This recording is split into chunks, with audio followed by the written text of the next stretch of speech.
Alors, voici comment travailler avec une grille isométrique.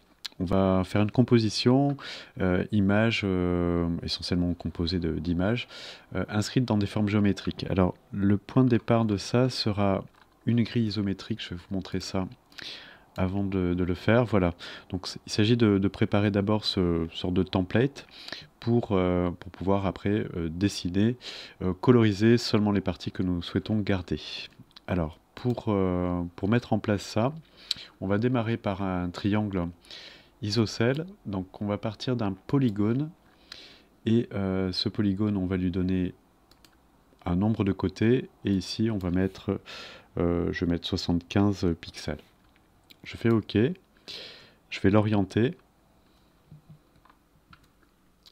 Donc, je l'oriente en maintenant Shift appuyé pour avoir 90. Ou vous pouvez passer par la palette propriétés ici pour modifier l'angle, que vous pouvez le faire beaucoup plus précisément ici. Alors il me faut, pour une grille isométrique, il me faut deux motifs. Je vais le dupliquer. Et ensuite, je viens mettre ça en symétrie.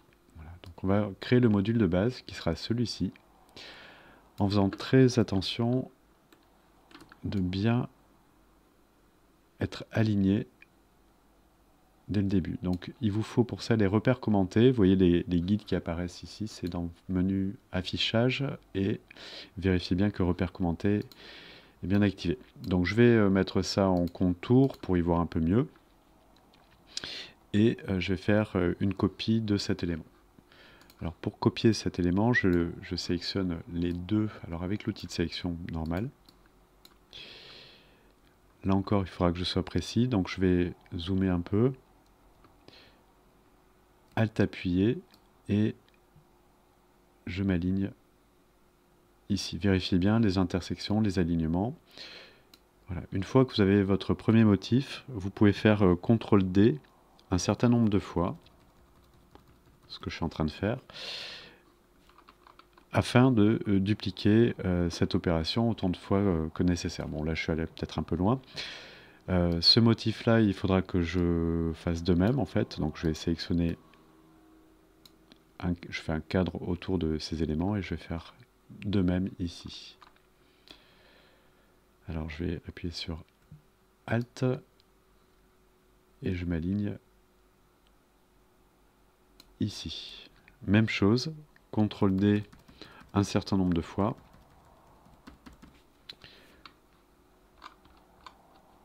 Pour obtenir ma grille, puisque c'est ça ma trame qui va me permettre de coloriser ce que je veux. Alors ensuite, c'est assez simple. Je vais me garder quand même cette grille au cas où. Donc je fais une sélection, je vais me la dupliquer à côté. Comme ça, je pourrais faire plusieurs essais. Pour la mise en couleur, on va utiliser l'outil concepteur de forme qui est ici.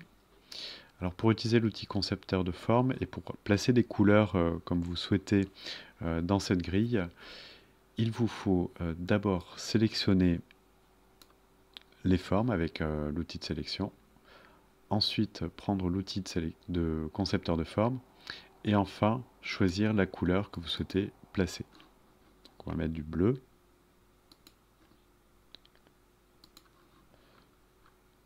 Donc à partir de là, vous pouvez commencer à coloriser vos éléments, comme ceci.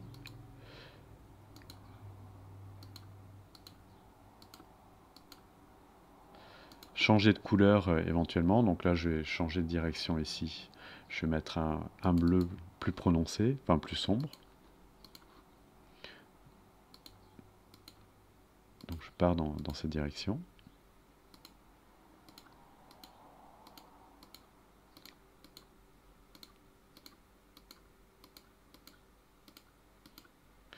Voilà, et ainsi de suite pour changer de direction.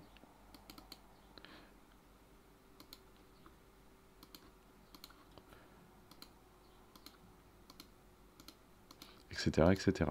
Donc à partir de ça, vous pouvez créer beaucoup de motifs en reprenant le principe de l'origami. Alors, ce qui est présent dans cette image que je présenterai dans peut-être une autre vidéo ou peut-être maintenant, j'ai utilisé un masque d'écrêtage pour obtenir une image à l'intérieur de ce motif.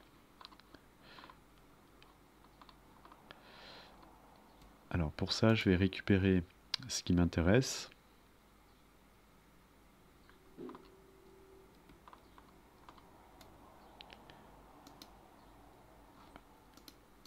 Pardon, je reprends l'outil de sélection. Ici, alors ce que je peux faire, comme j'ai mis des couleurs différentes, je peux en sélectionner un, objet, sélection, et ensuite identique, contour et fond pour sélectionner tous les éléments de même nature. Alors je ne sais pas s'il a fait, je reprends, voilà, je désélectionne tout, je sélectionne une forme, et je récupère sélection, identique, contour et fond. Voilà, je vais isoler cette partie-là.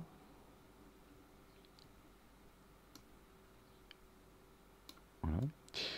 Et je vais me servir de cette forme pour faire un masque d'écrêtage. Alors, je vais vouloir un masque d'écrêtage, mais je vais vouloir aussi mettre un filtre bleu par-dessus. Alors, je vais dupliquer ces deux éléments. Enfin, cet élément. Pour un masque d'écrêtage, comme j'avais déjà indiqué sur une vidéo, il vous faut un seul élément. Alors on peut obtenir un seul élément en faisant une réunion, un de ces éléments. Donc je vais pour ça utiliser le Pathfinder que vous trouvez dans Propriétés. Pathfinder ici. Là je choisis l'option Union pour obtenir une forme ici. Alors je vais faire la même chose ici. Je vais unir ces éléments. Alors lui, il va me servir de masque d'écrêtage et lui va me servir de filtre bleu sur mon image. Alors, pour faire ça, je vais importer une image, donc celle-ci. Je vérifie de ne pas lier cette image, donc il faut qu'elle soit incorporée. Donc je vérifie que ceci n'est pas coché, surtout décocher ça, importer. Je place mon image de sorte qu'elle couvre bien ma forme. Et très important, il faut que cette forme soit placée au-dessus, c'est-à-dire que vous devez disposer, clic droit, donc disposition, premier plan, cet élément. Voilà. Je vais un petit peu réduire encore, en maintenant maj pour garder les proportions.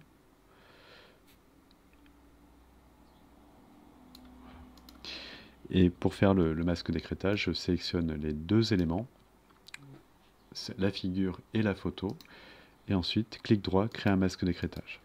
Voilà, donc ça me permet d'inscrire cette forme dans ce sort de losange.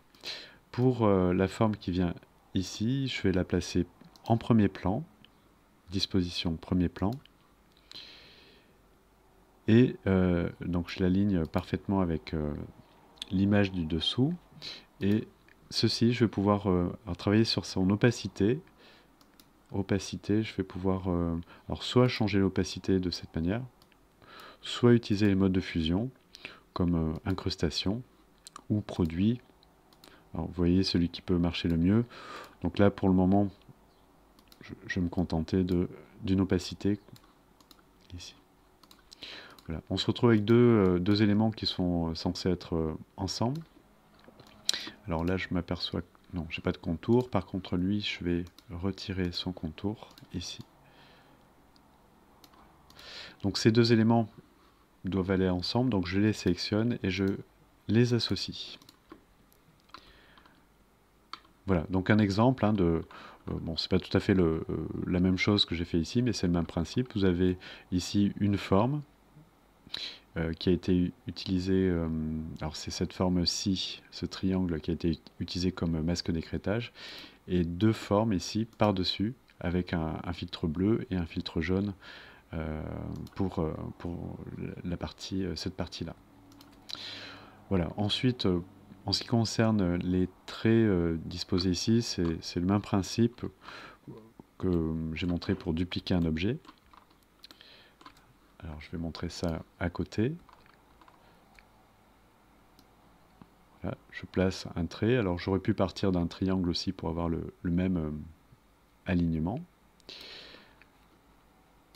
Je lui donne une couleur, ou je le mets en noir, et je duplique en prenant l'outil de sélection, Alt, en veillant bien à rester bien aligné. Et ensuite, CTRL D maintenu.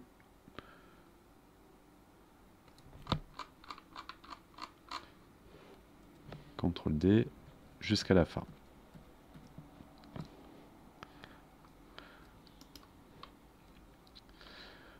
Voilà, donc il est très simple de réaliser ce type d'élément, pour peu que vous avez utilisé au départ un template, une grille isométrique, par exemple celle-ci, pour pouvoir commencer à composer vos éléments, qui soient graphiques, hein, purement graphiques avec des couleurs, ou avec, des masques d'écrêtage pour les photographies.